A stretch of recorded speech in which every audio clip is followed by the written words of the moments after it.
Om Sahana Vavatu Sahano Bhunaktu Sah Viryam Karvavahai Tejasvinavadhitamastu Ma Vidvishavahai. Om Shanti Shanti Shanti. Hari Om Shri Gurubhyo Namaha. Hari Om. So last time we discussed verse 2, but we didn't read Swamiji's commentary yet. So that's where we are. And basically the verse 2, firstly he talked about that how the senses are extrovert, that is a problem, and we have to learn to turn the senses around. And what it means, turning means actually engaging to find out about the self. So all that what we are doing, satsang, introspection, all those things come under that. And then he also, in verse 2, he's saying that the ignorant pursue the external pleasures, and then they get caught into the jal of which was thrown by the Lord of Death. Yamraj himself is saying. And the jal doesn't actually mean that some people will eventually die. That's also true. But he was talking about the sansar ka jal, Maya jal, jisko bolte hai ki usme you get sucked into. But the wise do not desire anything in this world because they know the eternally immortal self in us. That's why. So let's see what Swamiji has to say. Any volunteers to read? Because we have to read Swamiji's commentary on too. Yeah, Shireen. You have to unmute, Shireen. The ignorant childlike pursue the external pleasures, and so they fall into the snares of the widespread death.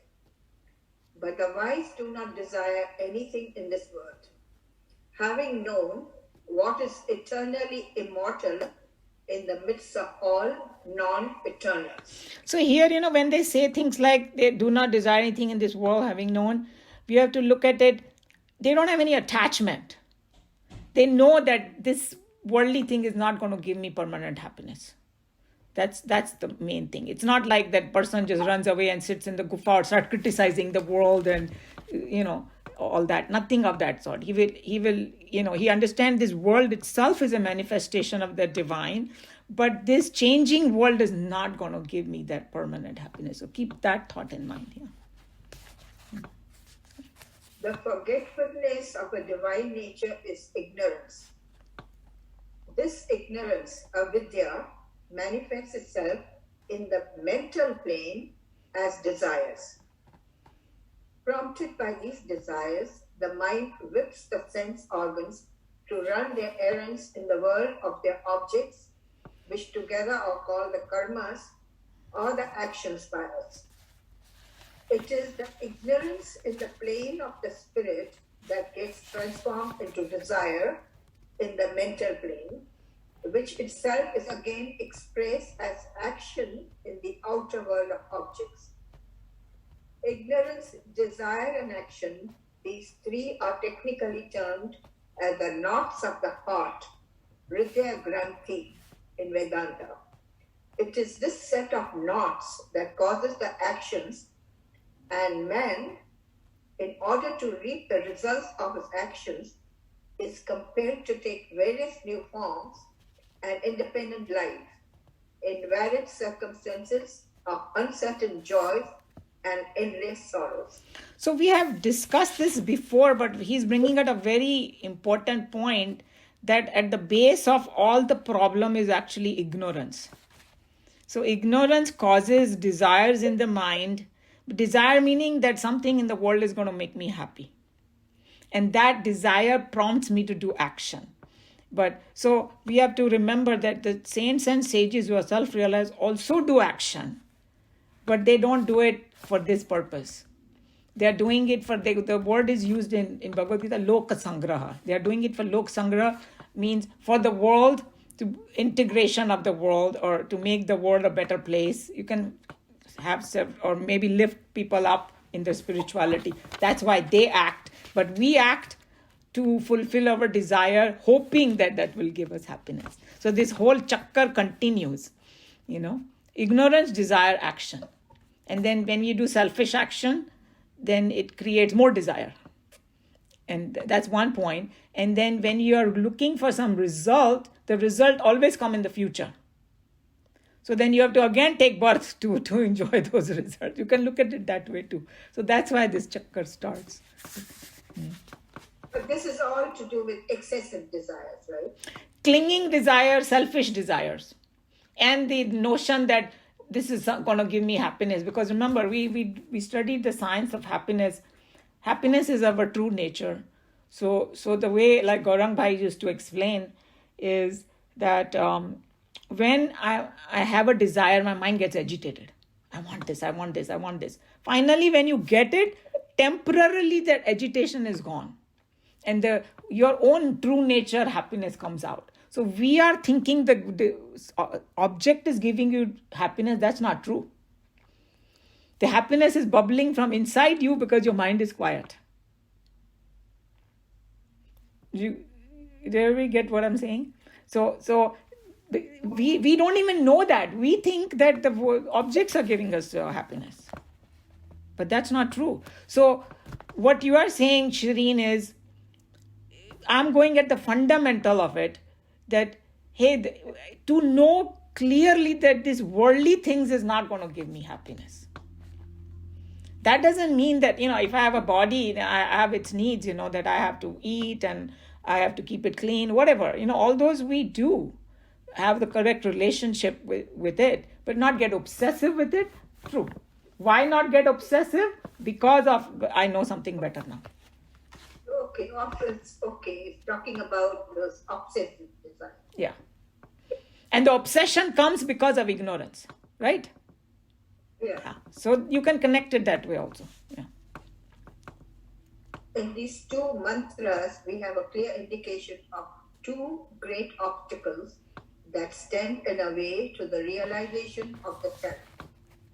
The natural tendency of the sense organs to run outward, eloping with the entire wealth of attention that man is capable of, and the desire for enjoyments of the objects of this world and the next.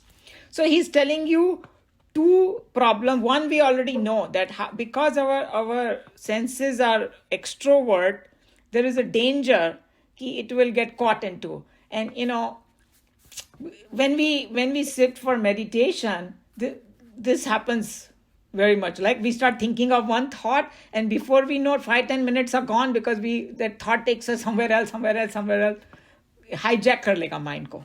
So that's one danger. And the second one he's saying is that what you are saying, the desire for enjoyments of the object, and he's talking about not only in this world but next, means swarg mein jaake mujhe mile. Wo bhi problem hai according to this Upanishad, that when we do these kind of yagnas and all that, and I need to accumulate a lot of punya, so I will go to the swarg, that also becomes a problem according to this. I like the word eloping there. Mm-hmm. Okay. The majority belongs to this type of existence. They are viewed from the higher standards of spiritual perfection as mere children in their growth and evolution. They fail to recognize the possibility of an existence greater in scope and diviner in contents, where the sense organs stop their rambling into the pits of sorrow, wherein they generally revel in an ordinary man living in his day-to-day delusions. Indeed, it is only too true when the Shrutis classify such men as mere children. So we already discussed that the Shastras call such people children. So nothing to do with age. He's talking about the spiritual maturity. And, he's saying the majority belongs to this kind of, and you already know that, when it comes to Vedanta classes, very few people are interested, to really find out who you are, Haunted by desires and goaded by the mind, the sense organs vainly trot the paths of their objects, seeking for a perfect joy which is continuous and unbroken. Man can be satisfied only with the eternal. Finiteness, what is it? Finiteness. Finiteness always despairs man. Seeking the infinite in our ignorance, we exhaust ourselves among the sense objects. Tired and weary, fatigued and exhausted with futile hunt, each of us falls prostrate soon to grieve our loss. Hence, Shruti declares that such childish men who have not come to an adult discrimination will fall ultimately into the fruits of delusions, the widespread snares of death. Finiteness. So it is just telling you that how if we don't seek the other path, then this, what will happen? You will get exhausted, because that's why I think that in the world, no matter what you have, you always feel like something's missing, right? Why you don't feel something is missing? You tell me. You feel something missing because you've not reached that point. You already know now there is something higher. But if the people who are just जो वो होते हैं ना चारवकास, खाओ पियो मजा करो, and that's the only right, उनको कुछ missing लगता है, and he gave you the reason that we don't get satisfied with the finite thing because we are infinite. So that's why we are seeking infinity, because until we get that infinity, we are not going to be satisfied. That's what he's saying. And to get that infinity, first you have to know that you are infinite, right? If you don't even know that, then that becomes a problem. Yeah, what were you saying? Anybody? Manju, you were saying something? Yeah, this same thing what you said, but क्योंकि हम लोग का सनातन धर्म का जो पूरा है ना, वो है the whole study of your inner self. And in that, moksha is the main thing. That's why in the whole Indian Hindu civilization, all the festivals, all the studies, everything ultimately is to take you to moksha. That is the main thing. So I think, Shireen, what I'm looking at it is that you intuitively also kind of know about the higher self. You had not, that's why you when you came to the class, you had not studied Bhagavad Gita, but it almost like you slided into it so easily. You were telling me, right? You understood all the concepts and all, because whatever you have done your sadhana previous life or everything. It doesn't seem like that I've heard it before. Maybe I didn't complete the course. No, all of us, we don't know. It's like you don't have to study just Bhagavad Gita. That is one of the shastras. You could, be doing. I mean, there is. I was, after I heard autobiography of Yogi again, that Babaji, 4th generation of gurus, they wanted, the Bible and the Sanatan Dharma, find a common ground in that. So even Bible has the same thing, but people misinterpret it. Of course they do. Yeah, and even I'm sure Quran has those kind of thing too, but they will just take the other, some negative, and they'll hold on to it and say, oh, Quran is all bad and all. But that was not the intention of Muhammad. See what I'm saying? They all have the same thing to lift you up, so it is there. So you can study from wherever, but intuitively you will know. Yeah, if the mind does not want to accept that, it doesn't, no matter how much you try, They are not ready for it. Well, in Bhagavad Gita itself will come, a chapter comes, 3 different kinds of people, Sattvic, Rajasic, Tamasic. So it will tell you that Tamasic people, it's going to take a long time, but eventually some crack in the thing happens. So everybody is going towards that infinity, but some people will have to fall down many, many, many times, maybe. It's like a river starting at the Himalayas. Eventually it will go in the ocean, but it may have to go through many different hardships. But by, I think, reading the Shastras, it gives you a roadmap, what to avoid, so that our path becomes a little smoother. That's all it is, Yeah.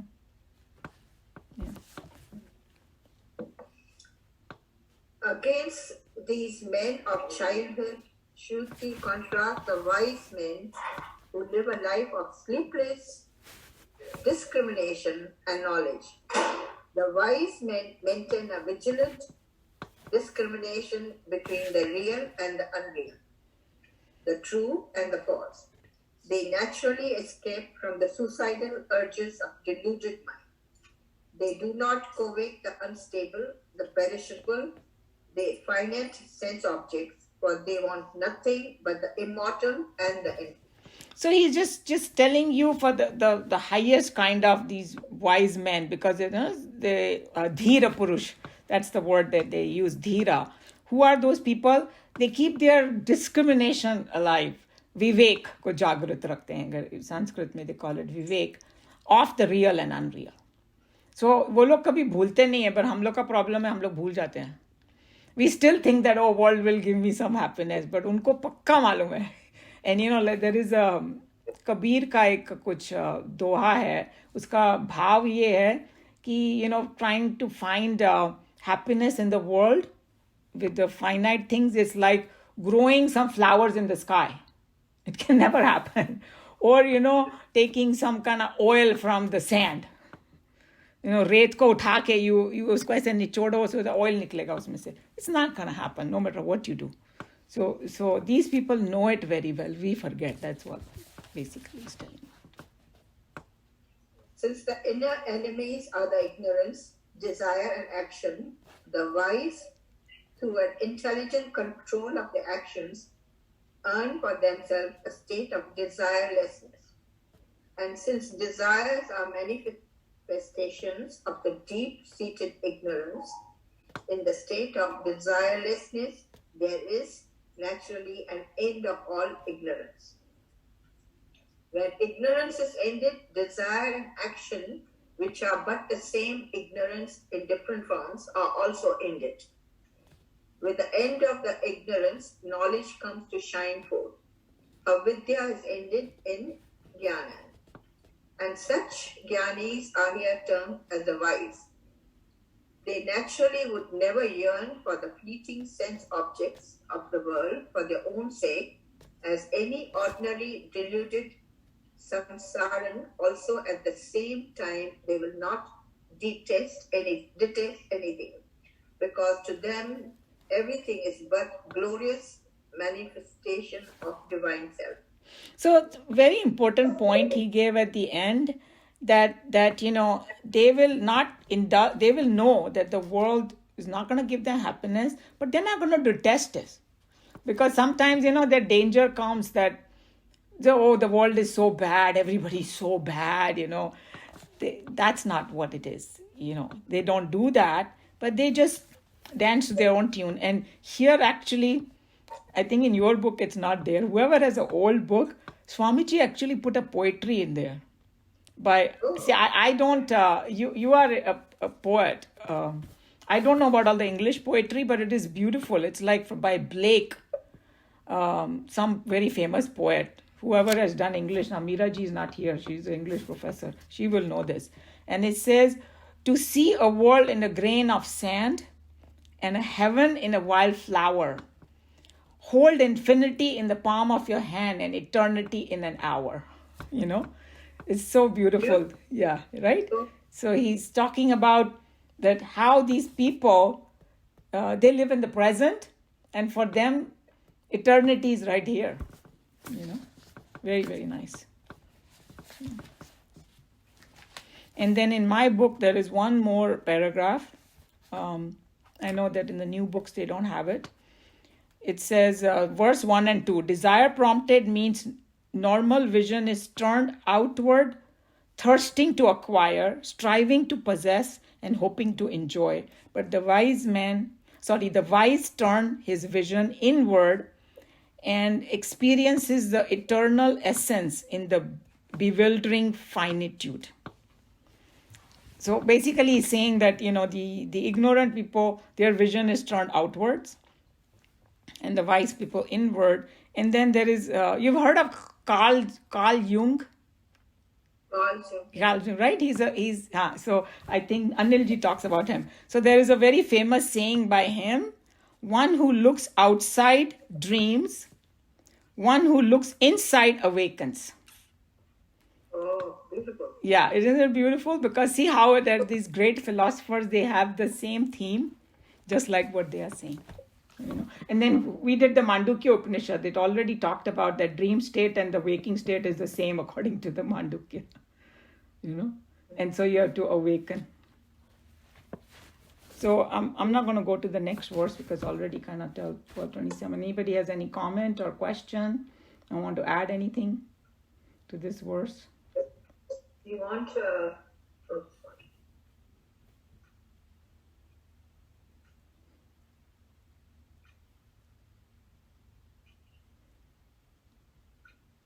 There is silence, so I guess.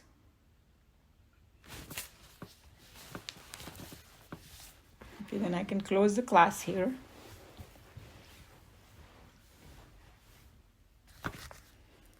Om Sarve Bhavantu Sukhinah Sarve Santu Niramaya Sarve Bhadrani Pashyantu Ma Kaschit Dukha Bhag Bhavet Hari Om Shri Guru Pyo Namaha.